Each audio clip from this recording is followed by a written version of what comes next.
مسند احمد میں پیارے حبیب علیہ الصلوۃ والسلام کا یہ فرمان موجود ہے کہ تشریق کے ایام میں قربانی کرنا درست ہے.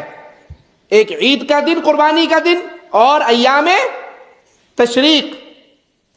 کون کون سے ہیں ایام تشریق؟ 11، 12، 13. تو ایک تو 10 عید کا دن ہو گیا، پھر 11، 12، 13، یہ 4 دن قربانی کے ہیں.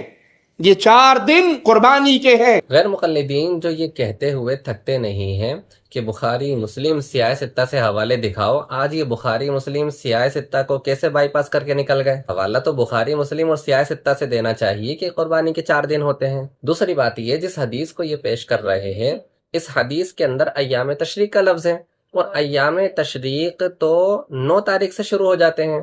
9، 10، 11، 12، 13.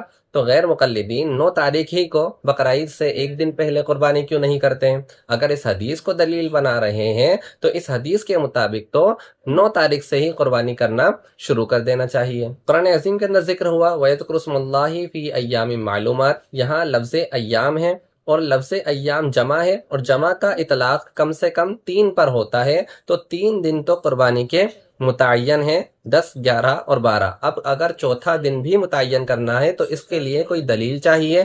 جمع کا اطلاق کم سے کم 3 پر ہوتا ہے، تو 3 دن تو قرآن عظیم سے ثابت ہو رہے ہیں. اب اگر کوئی شخص 4 دن کا دعویٰ کرتا ہے تو 4 دن ہونے پر کوئی دلیل قطعی پیش کرے. اللہ کے رسول صلی اللہ تعالی علیہ وسلم نے بھی قربانی کا گوشت 3 دن سے زیادہ نہ رکھنے کا پہلے حکم دیا تھا.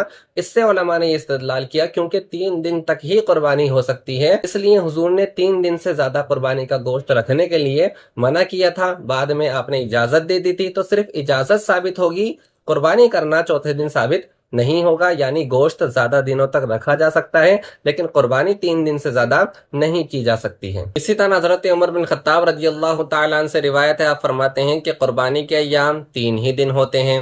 اسی طرح حضرت مولا کائنات علی مرتضیٰ کرم اللہ تعالی وجہ الکریم سے روایت ہے، آپ فرماتے ہیں النحر 3 ایام، کہ قربانی کے ایام 3 ہی دن ہیں، 10، 11 اور 12. اسی طرح حضرت عبداللہ بن عمر، حضرت عبداللہ بن عباس رضی اللہ تعالیٰ عنہما کا موقف بھی یہی ہے کہ قربانی کے ایام 3 ہی ہوتے ہیں. یہی ائمہ محدثین کا، یہی فقہا کا اور یہی ہمارے اسلاف کا موقف ہے کہ قربانی کے دن 3 ہی ہوتے ہیں، اور اسی پر امت کا عمل ہے اور اسی پر عمل کیا جاتا ہے، اور یہی صحیح بھی ہے.